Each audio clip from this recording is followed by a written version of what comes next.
시간 우리에게 주신 하나님의 말씀은 마태복음 9장 16절에서 17절 말씀입니다.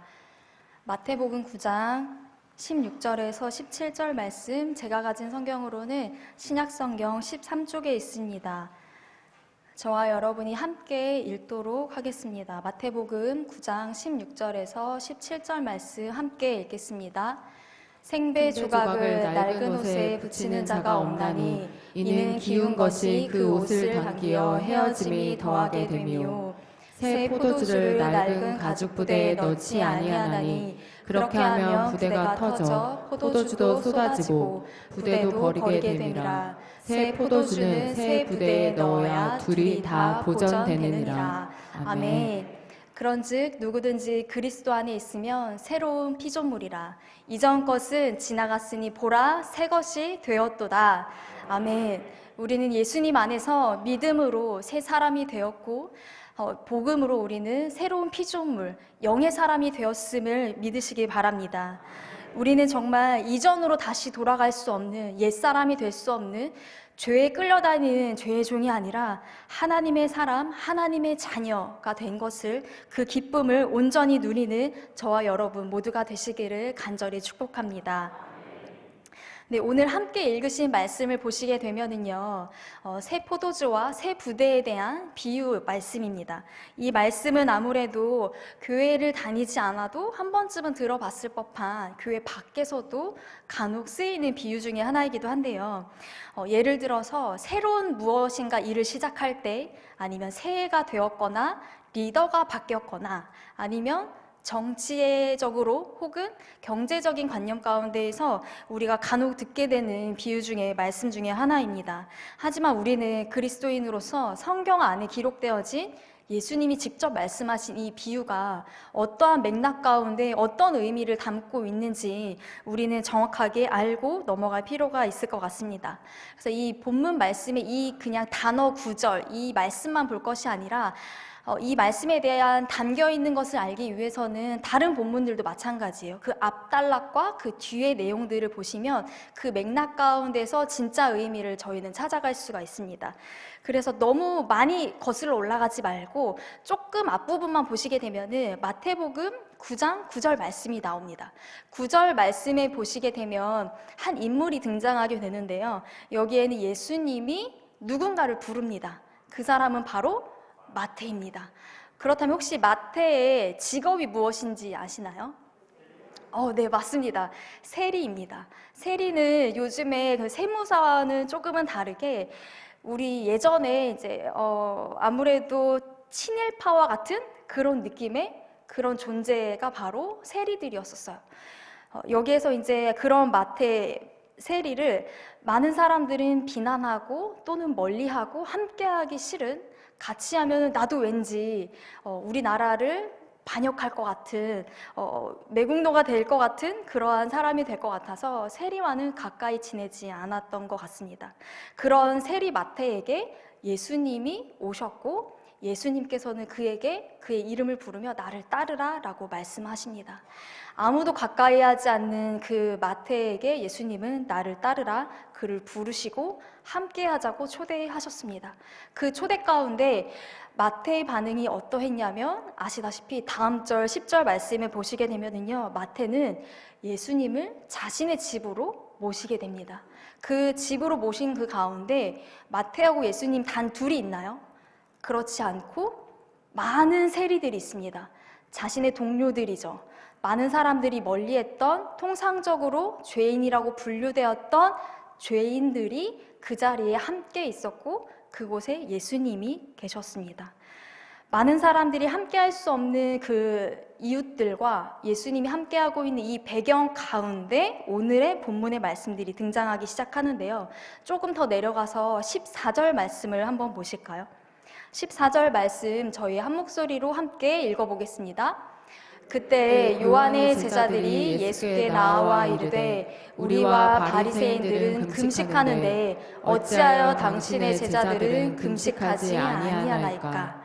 네, 여기 말씀에 보시면 현장에 지금 누구 있는지 너무 잘 보이죠.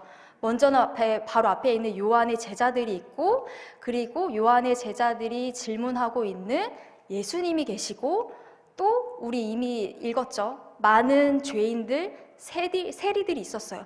그리고 잃지 않고 뛰어넘어갔던 그 중간절에 보면 바리새인들도 그 공간에 그리고 그 집 주변에 있다라는 것을 저희는 알게 됩니다. 그 가운데 예수님은 질문을 받습니다. 요한의 제자들이 예수님께 질문을 해요.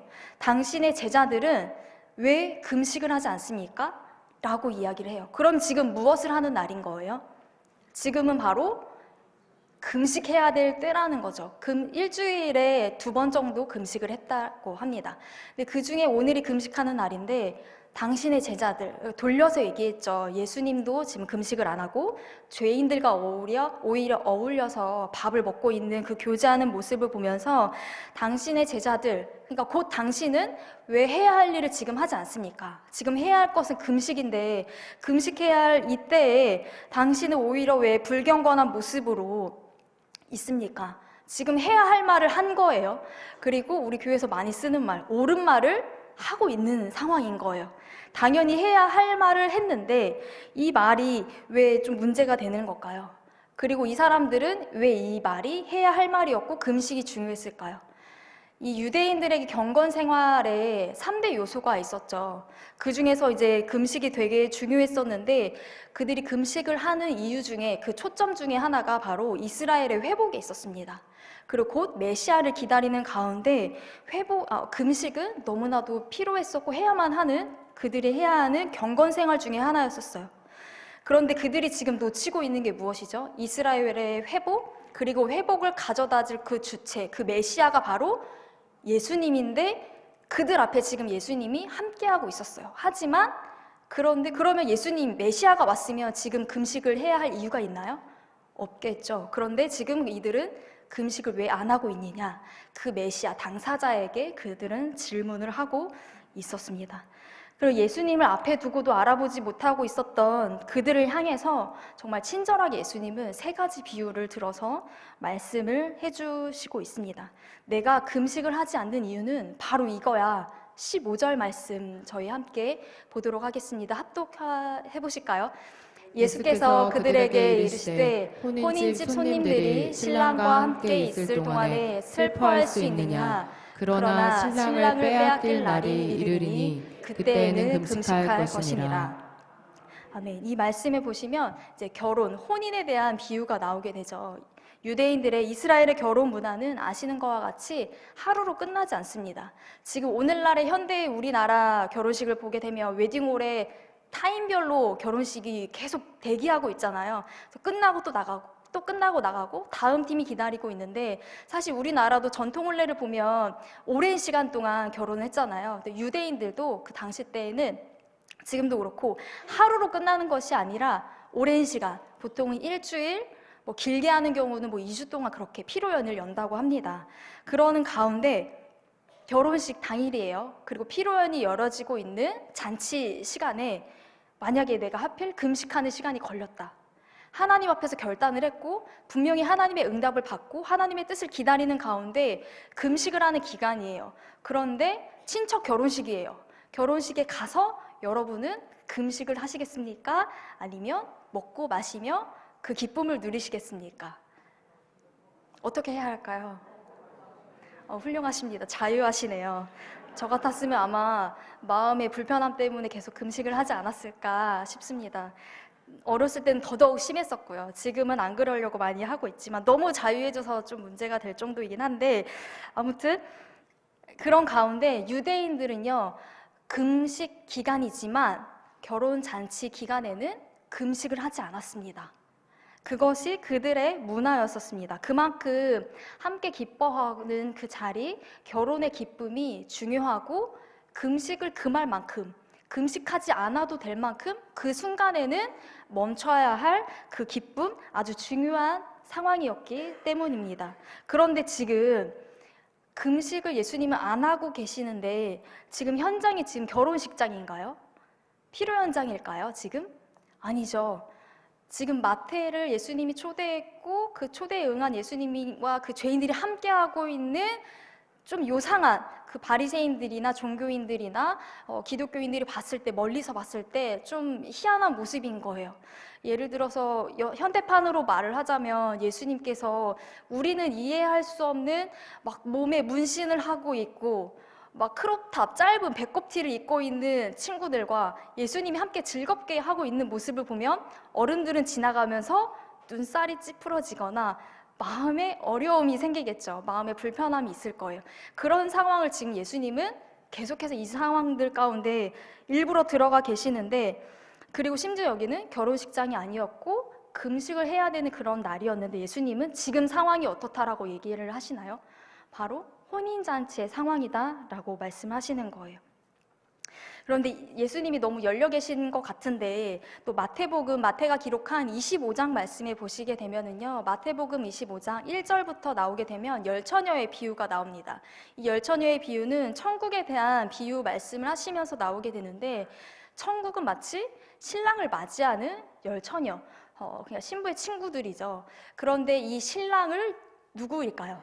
신랑은 바로 예수님을 묘사하고 있습니다. 곧 메시아임을 마태는 알려주고 있는데요. 즉 지금 신랑 대신 예수님과 함께하는 그 많은 세리들과 죄인들의 그 자리는 메시아 대신 예수님, 그렇게 금식하면서 기다리고 있는 너희가 그렇게 그토록 간절히 소망하는 그 메시아가 바로 나, 예수, 지금 이 자리에 너희와 함께하고 있다라는 것을 알려주고 계시는 거예요. 이 자리가 바로 기쁨의 자리이고 구원이 일어나고 있는 자리이고 그 어느 것도 빼앗길 수 없는 그 은혜의 자리 가운데 있다는 것을 말씀하시면서, 아무리 죄인들과 함께한다 할지라도 지금 예수님이 계시기 때문에 어느 누가 비판하고 비난하고 눈살 찌푸리는 그런 상황이다 할지라도 그 가운데 예수님이 역사하시고 성령이 함께 하신다면은 금식도 금할 만큼, 모든 사람들이 너무나도 당연하게 지켜야만 할 그런 경건의 모습도 하지 않고 멈춰야 할 만큼의 그 기쁨의 자리라는 것입니다.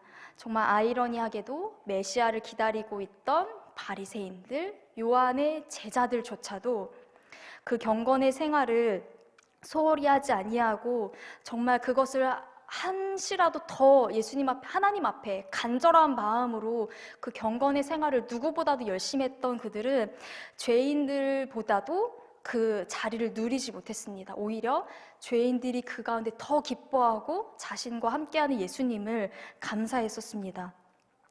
지금은 경건의 생활을 멈추어야 할 때, 예수님이 함께할 때는 기뻐해야 할 때인 것입니다. 그렇다고 금식이 중요하지 않고 하지 말아야 된다라는 것을 말하는 것이 아니라, 금식은 너무나도 중요하고 경건 생활해야 된다는 것은 맞지만 지금 정말 나의 욕구나 본질이 사라진 채 행위만 하고 있는, 행위만 남아있는 그 모습을 예수님은 지적을 하고 계신 것입니다.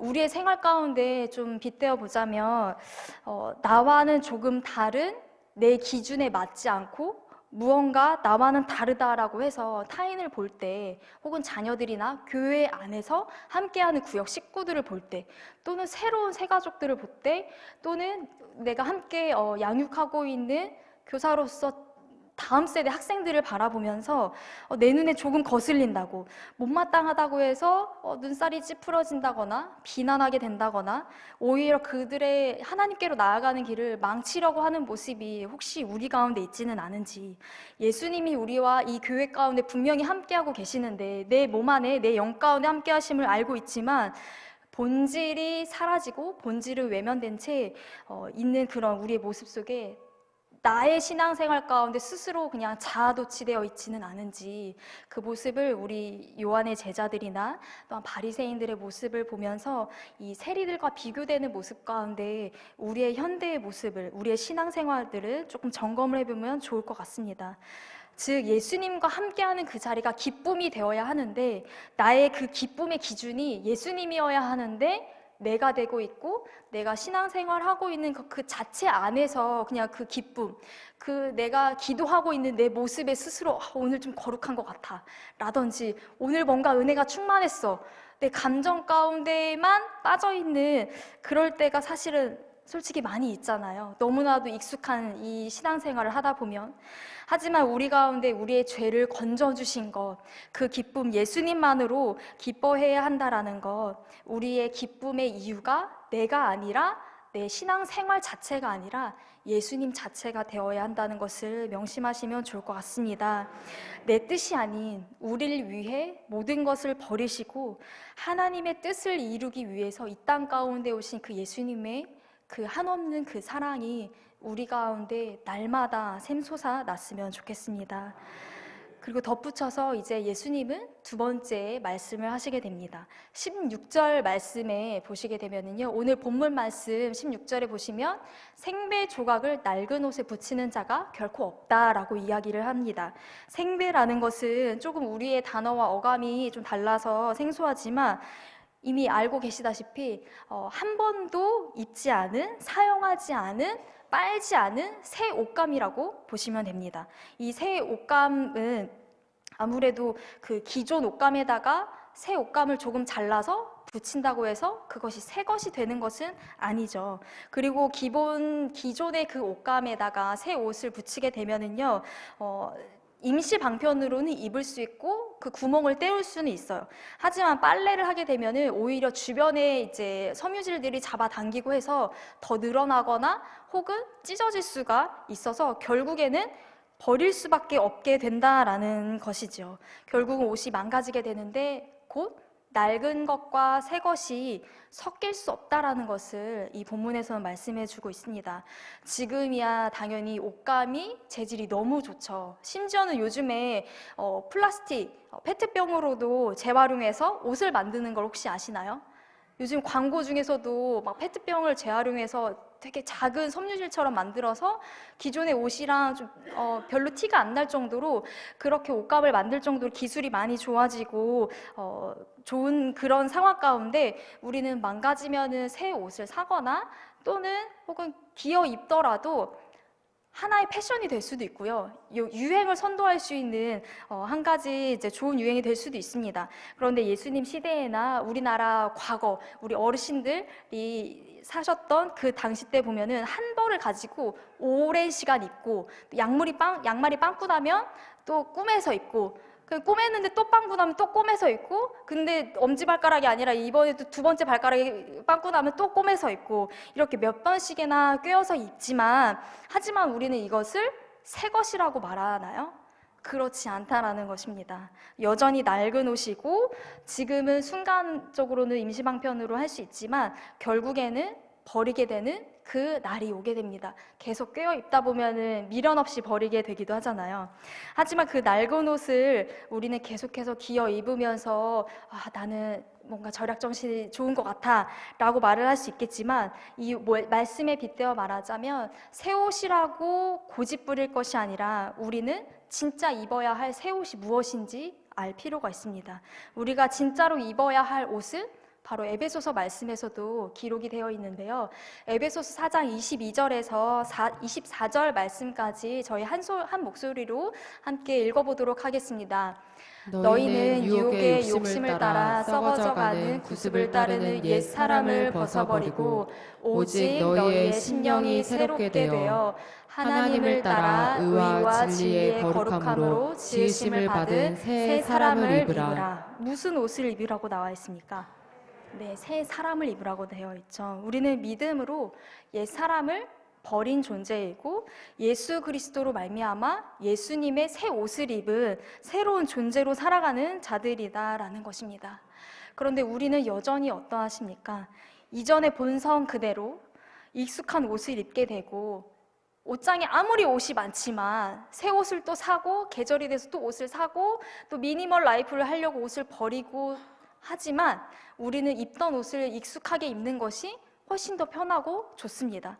그렇게 우리는 새 사람을 입은 존재로 살아가지만 우리는 우리의 본성은 자꾸 익숙한 것이 좋고 편한 것이 좋기 때문에 본성 그대로 그 전으로 자꾸 돌아가려고 하고 고집의 옷을 자꾸만 입고 교만한 그 상태의 아집을 버리지 못하고 또 남을 판단하려고 하는 그 옷을 여전히 계속 주섬주섬 꺼내 입는 우리의 모습을 보게 됩니다. 사실은 조금은 티가 안 날 수도 있고 또 남들은 모를 만큼의 생배 조각 새 옷감으로 살짝만 꼬맨다면은 남들은 모를 수 있어요. 하지만 결국에는 점점점 구멍이 커지고 찢어질 수도 있다는 것을 꼭 명심하시기 바랍니다.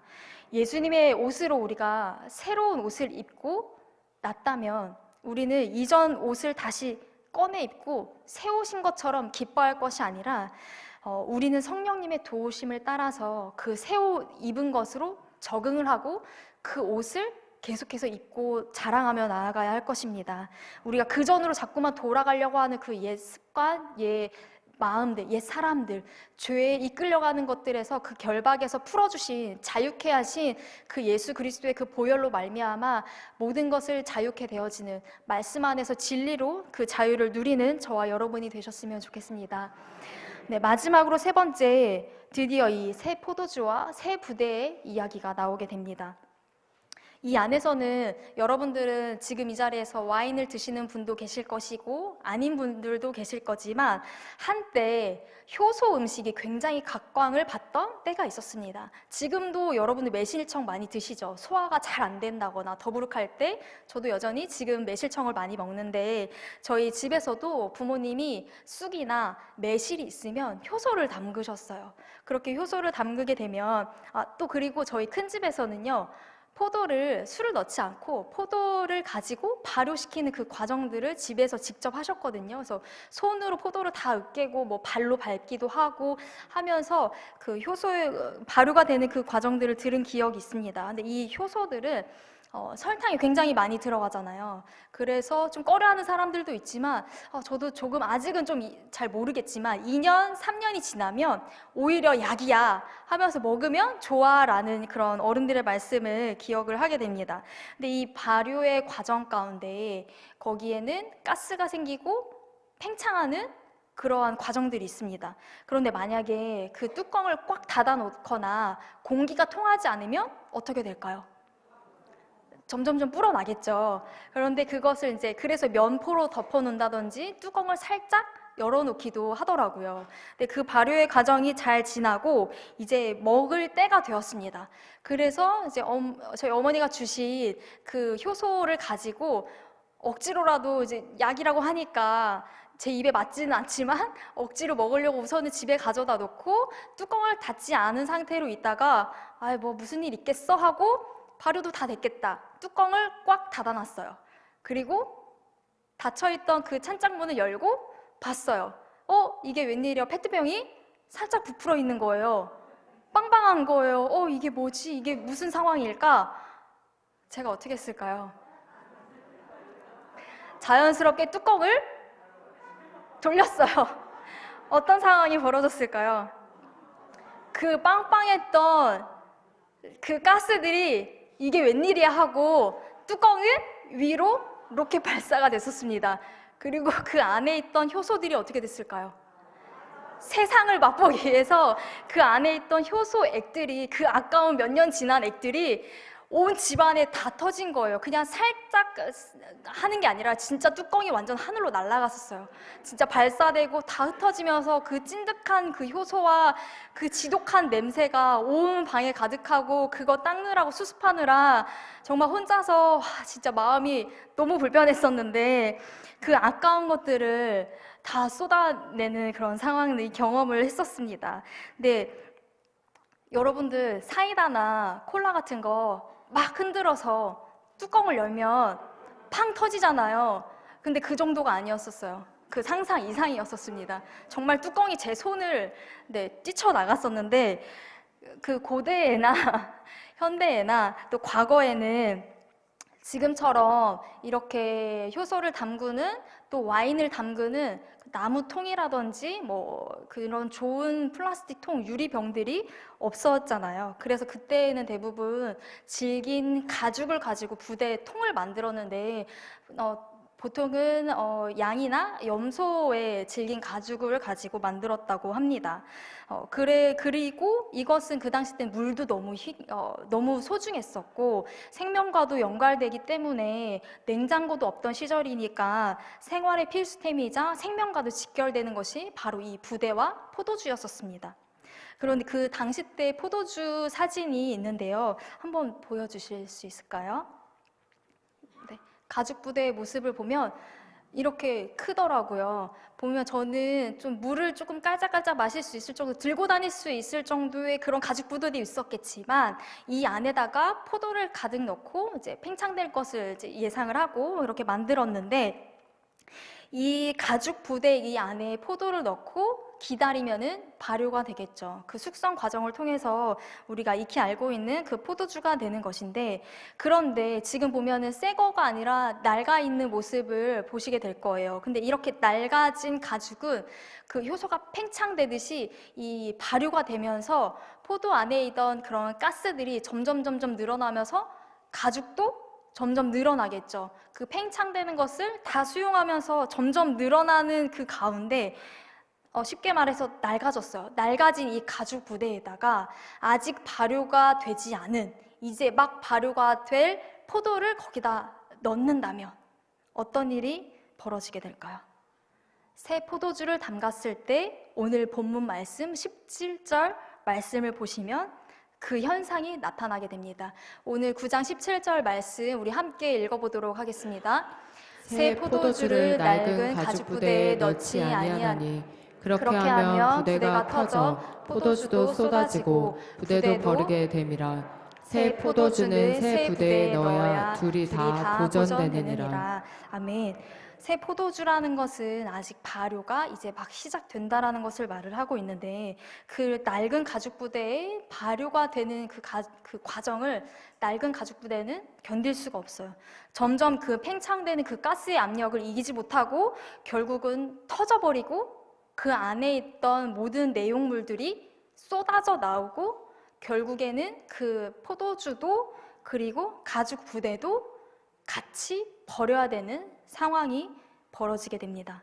그래서 당연히 단단하고 이 팽창되는 것들을 수용할 수 있는, 얼마든지 받아들일 수 있는 신축성이 있는 새 가죽 부대에 담는 것이 당연하고, 그렇게 새 포도주를 보관하는 것입니다.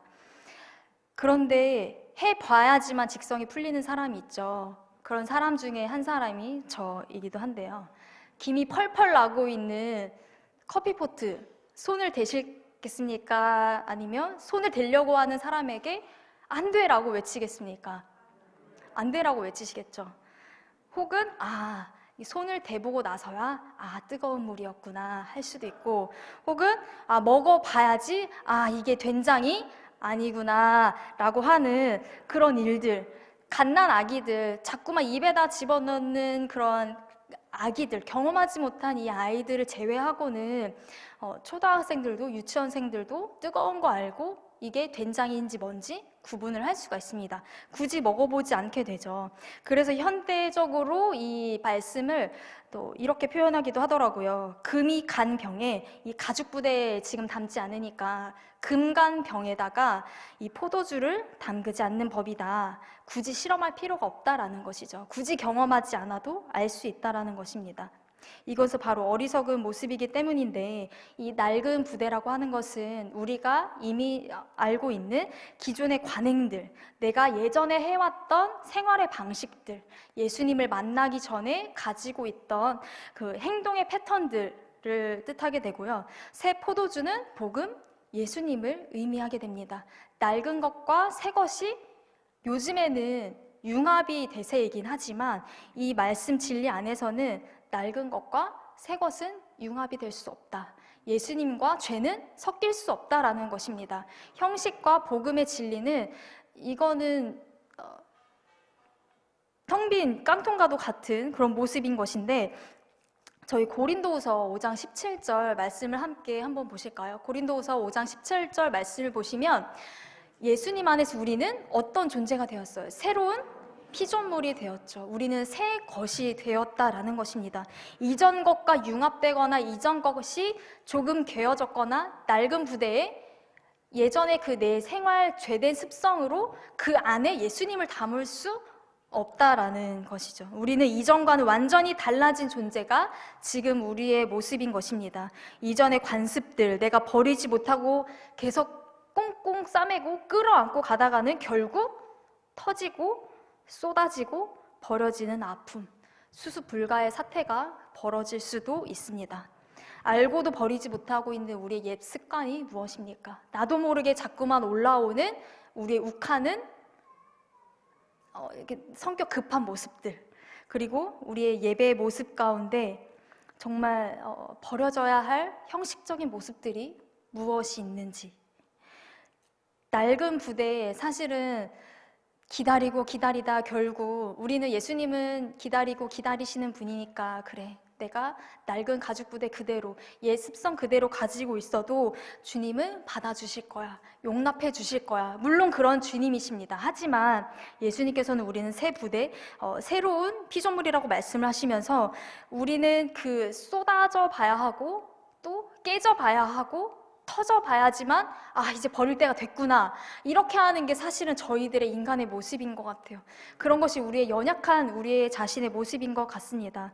하지만 그렇게 해서라도 정말 쏟아지고 깨지고 터지고 버려질 그런 상황까지 가서라도 그렇게 두 손 들고 눈물 펑펑 흘리며 회개하고 돌아오는 그런 우리의 나약한 모습이 있지만 그렇게 되지 않는 게 가장 베스트이겠죠.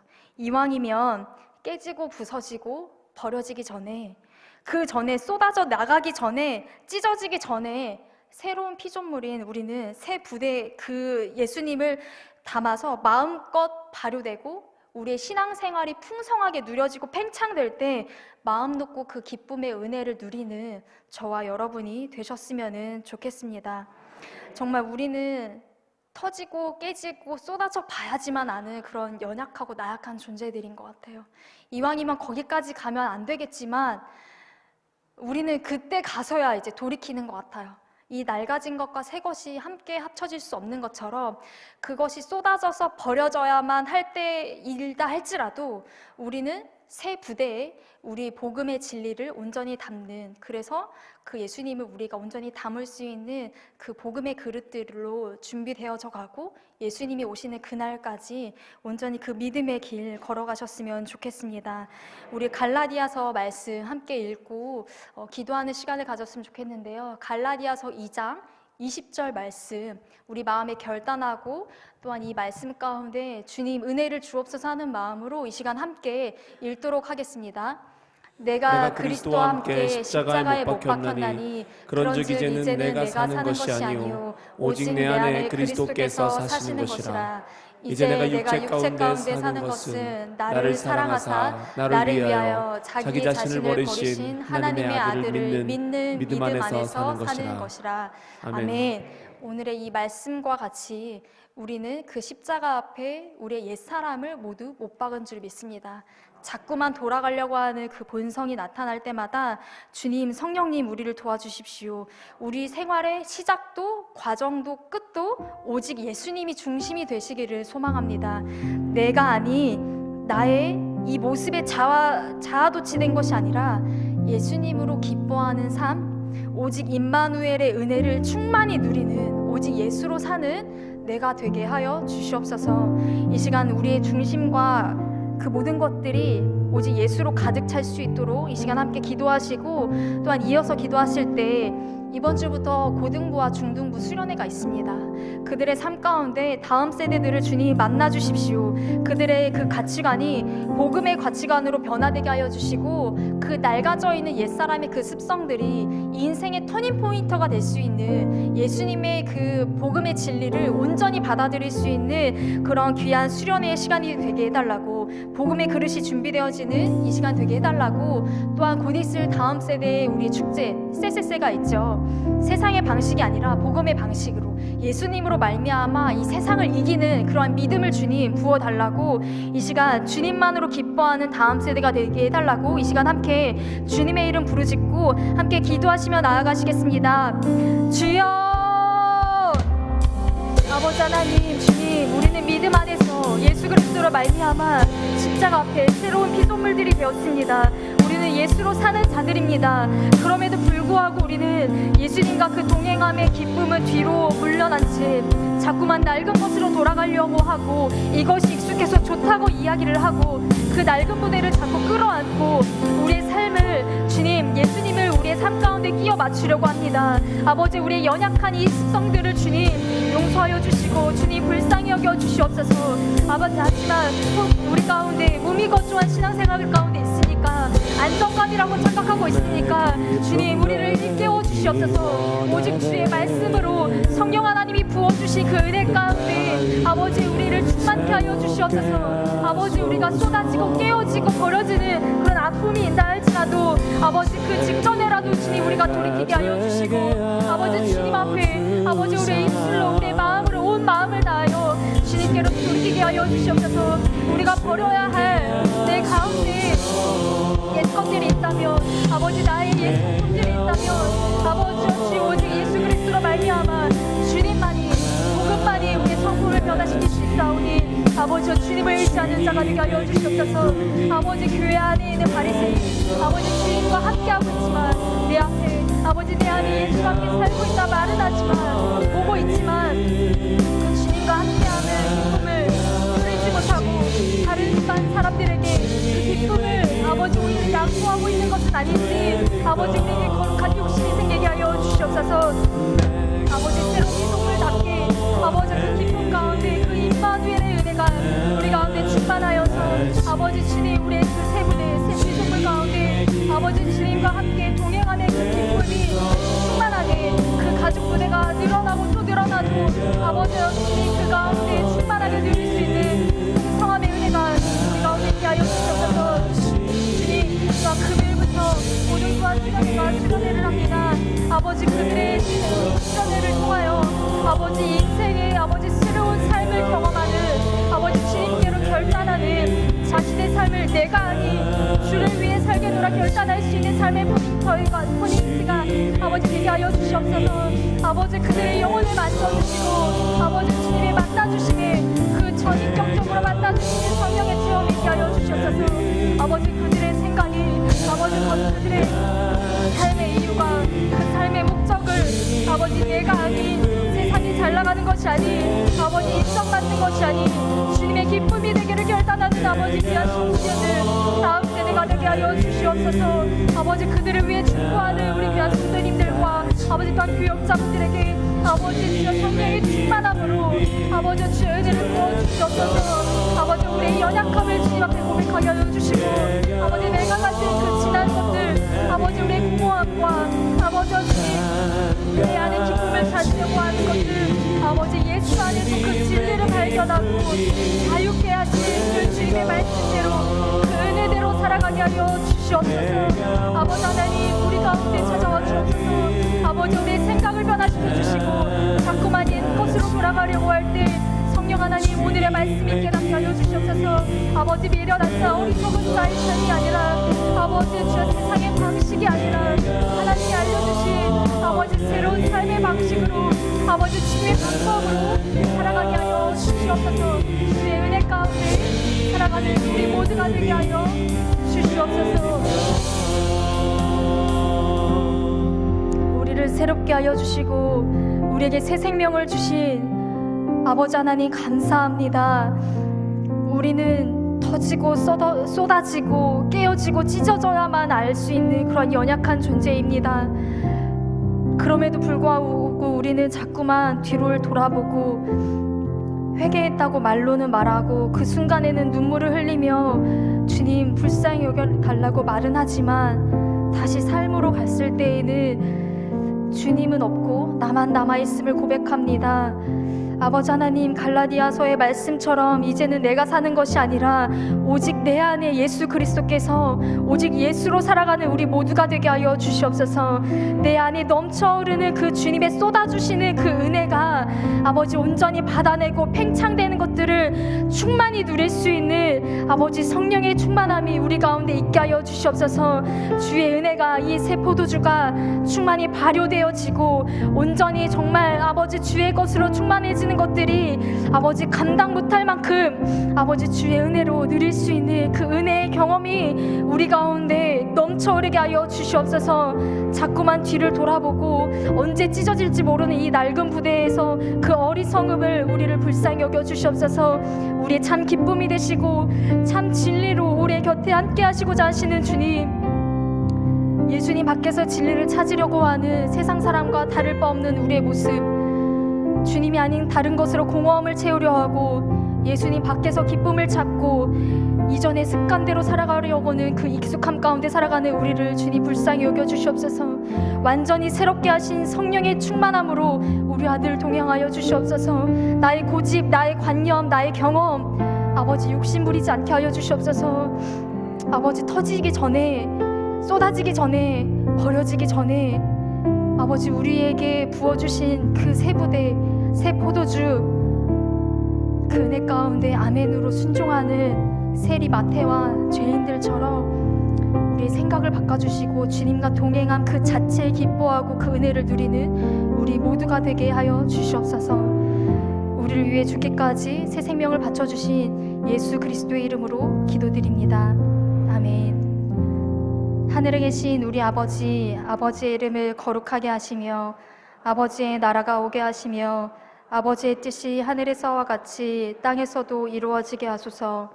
오늘 우리에게 일용할 양식을 주시고 우리가 우리에게 잘못한 사람을 용서하여 준 것 같이 우리 죄를 용서하여 주시고 우리를 시험에 빠지지 않게 하시고 악에서 구하소서. 나라와 권능과 영광이 영원히 아버지의 것입니다. 아멘. 아멘.